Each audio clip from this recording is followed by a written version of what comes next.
combustion engine to battery electric vehicles would have on the country's platinum mining industry. Together, South Africa and Zimbabwe hold over 90% of the world's known platinum group metal reserves.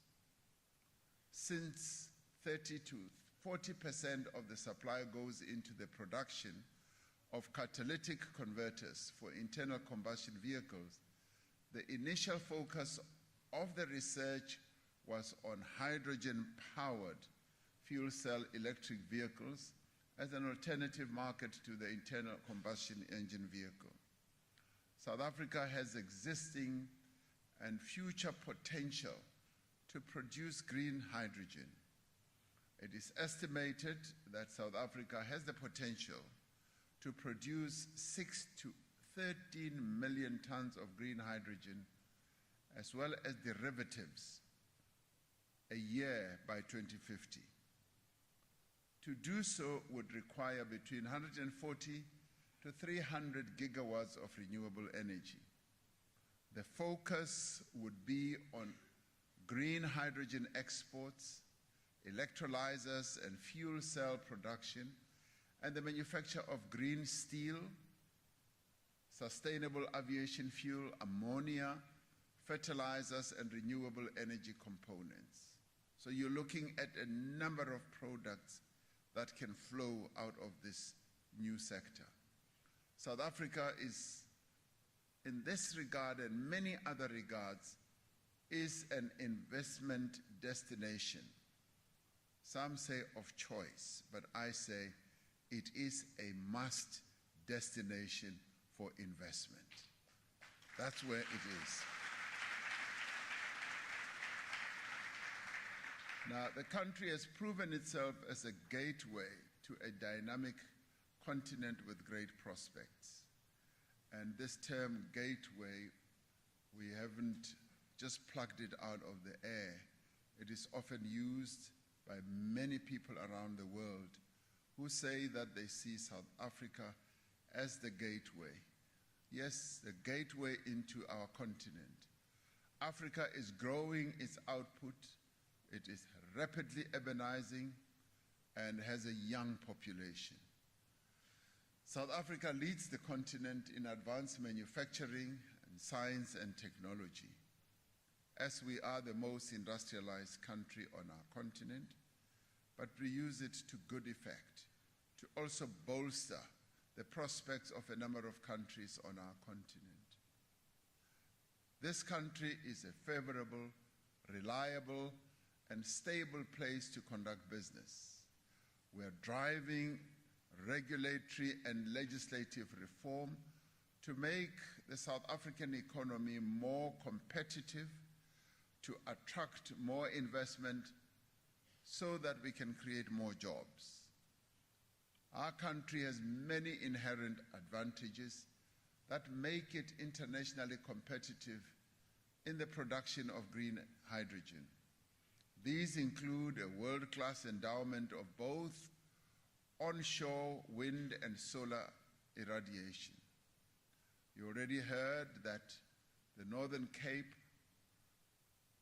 which is merging with the Western Cape, and soon it will be with the Eastern Cape to make one gigantic province, is the home of a great heat in our country.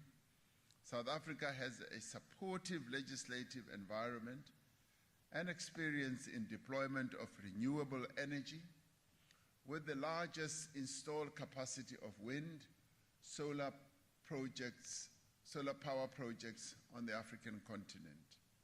You just need to go to the Northern Cape and just see the whole area, most of it littered with a number of solar as well as wind energy generating projects.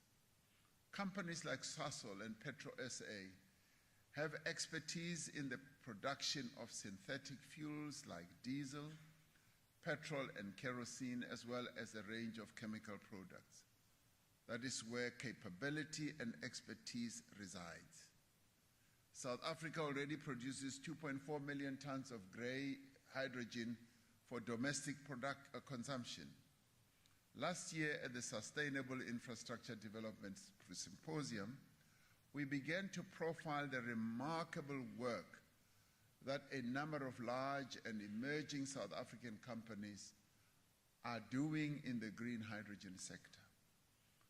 These include the Bogobai Port and Rail Project, which are fantastic projects that are going to create a number of jobs and attract billions of rands in investment. The project has been under development for over 2 decades and was gazetted as a strategic integrated project in 2020, what we call a SIP. Sasol and the Northern Cape Provincial Government have made significant progress on the master plan for a green hydrogen special economic zone, which aims to support 40 gigawatts of electrolyzer capacity by 2050.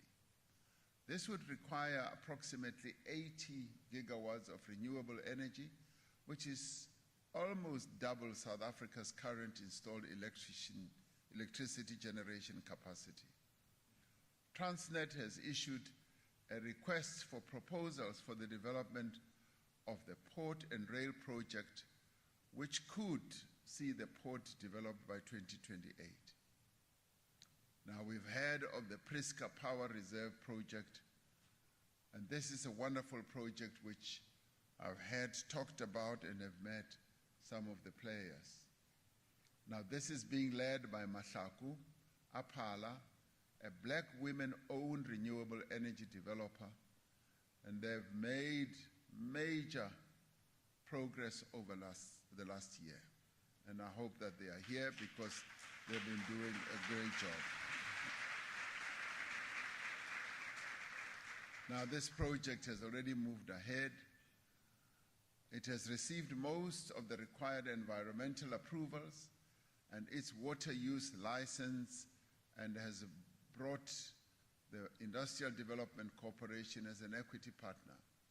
Now, another initiative is the development of the Hydrogen Valley that would link the 3 hydrogen hubs of Mogalakwena in Limpopo, Johannesburg, and Durban Richards Bay hub.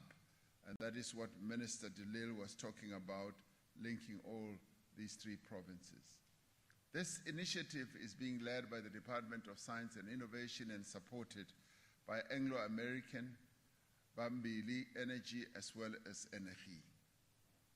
9 catalytic projects have been identified as part of this initiative, including the successful demonstration by Anglo-American in May 2022 of the world's first largest mine haul truck to run on hydrogen and fuel cells. And they got me to test drive this vehicle, and I did rather well, I must say. The potential for South Africa to emerge as a significant player in the green hydrogen value is not only immense, it is gigantic. And it is why we have identified green energy sector as one of the key sectors that we are going to proceed with in our just energy transition. This is where a new sector beckons. It calls us to come in with investors or investments, and it is going to yield great results for our country. And we look forward to welcoming more of the firms in the green hydrogen value chain and associated technologies into our market. And I'm really delighted that a number of firms from various countries are represented here. And when we held our initial meeting last year, little did we know that there would be such great interest. And I've heard that just this summit, this conference has been oversubscribed. So many more people wanted to participate, which shows that there's great interest, but it is great interest that is moving towards investments and moving towards implementation.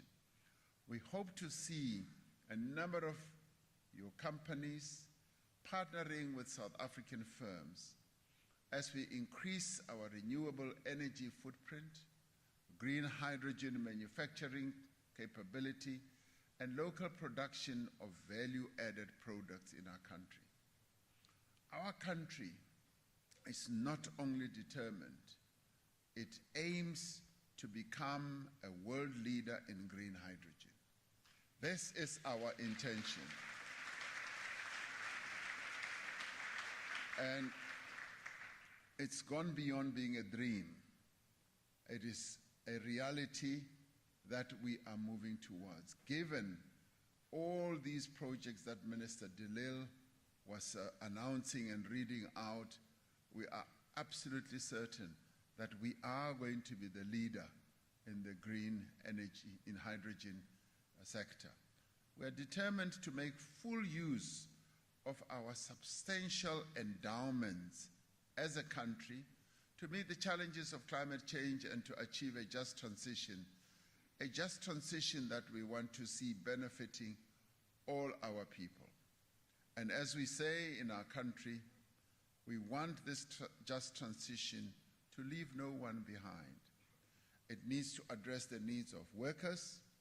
It needs to address the needs of communities that are affected. But more importantly, it also needs to lead to economic development. We must see sub-industries spawning in the areas where we are going to have these projects implemented. And in the end, we want to see these projects leading to job creation. Because you cannot, as Minister de Lille was saying, we've already got 300 billion rand committed, and it's going to keep rising and rising, and we cannot invest so much money without it having an impact on job creation. So we're looking forward to a future as part of our just energy transition, accompanied by the other things that we are doing as we implement our economic recovery and reconstruction plan. We're looking forward to more job creation. Just on the just energy transition itself, the green hydrogen beckons, the electric vehicles sector also beckons, and it beckons on some of the challenges that other countries are now having and the ambitions that they have. For instance, we were in the UK recently, and we were told that they are now going to ban the use of petrol and diesel in the next few years to come. We already export vehicles to them, and here an opportunity opens for us as we now, through our just energy transition, have decided that we are going to move into electric vehicles. A great opportunity, not only for one country, but for many other countries. Already, we are a major auto manufacturer in 3 of our provinces, in the Eastern Cape, in KZN, and in Gauteng. And all these provinces, through the workers, have developed great expertise in making high-quality vehicles that we export to many parts of the world and into our own continent as well. So a new flank of economic development is opening up for us. So some people fear this just energy transition, and I say, through this, we will be able to open up new sectors in our economy that are going to create many more jobs. And we are also going to be sending people to various parts of the world to go and see how they have managed their own transition from fossil fuels to renewables. And our plan is so robust that it will be able to enable us to move with a great deal of confidence, a great deal of investment attraction, and a great deal of ensuring that the skills that should underpin our move into all these areas are going to be developed, because young people will be brought into be key participants in all this. So, ladies and gentlemen, I'm really pleased to be here, and I wish you the best of deliberations. You are trailblazers, you are charting a new path for us, and I want you to be part of this journey as we move forward as South Africa. Thank you very much.